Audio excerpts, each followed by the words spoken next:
On behalf of my family and all of us at New Zealand Bloodstock, I would like to welcome you all that are gathered here today, and those of you that aren't able to be here and are following us online. We're looking forward to seeing you when you do make it down to this part of the world. It is fantastic that you're here to witness, as Michael said, the 97th sale of New Zealand's prized thoroughbred yearlings, but also a much more important immediate function is to celebrate the life and the outstanding achievements of the late, great Sir Patrick Hogan. And a special welcome to his family and grandchildren and friends. Wonderful to see you all here. In my lifetime, there has been no greater influence on the New Zealand breeding industry than Sir Patrick, a legendary stud master, breeder, racehorse owner, mentor to many, and a truly devoted family man.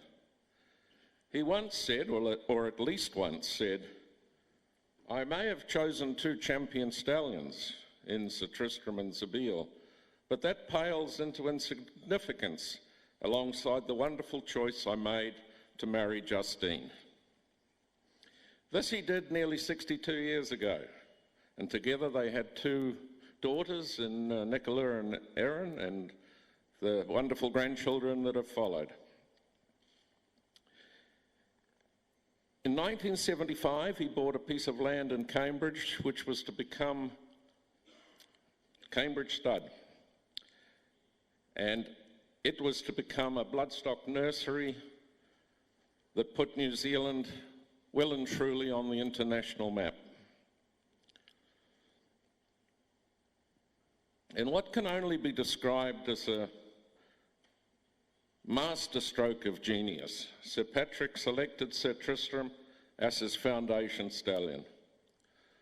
With admittedly a modest race performance, 2 wins from 17 starts, his implicit faith was based on the horses and his own Irish heritage.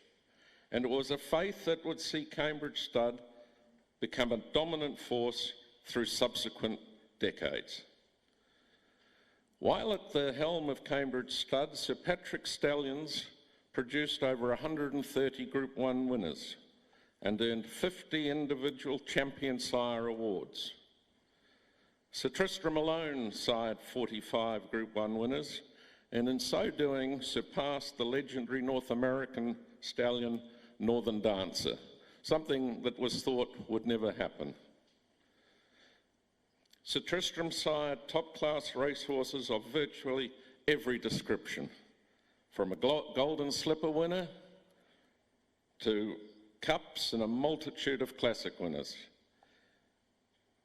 For example, the Melbourne Cup, he sired Gurner's Lane in 1982, Empire Rose in 1988, and Brew in 2000.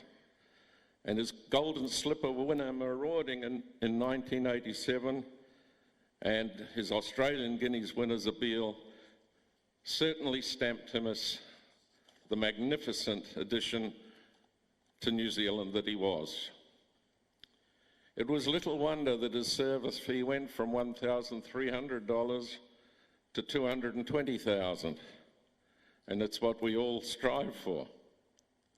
Zabeel commenced his stud duties at Cambridge in 1991, initially alongside Sir Tristram, who was to die in 1997, aged 26.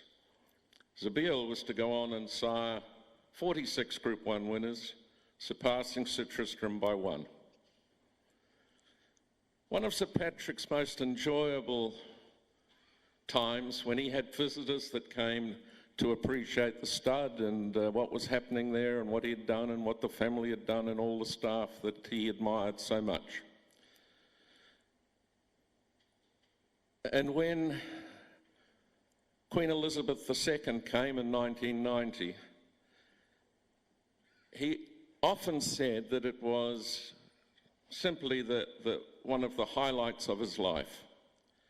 He was made a commander of the British Empire in 1991, and he was knighted in 2000.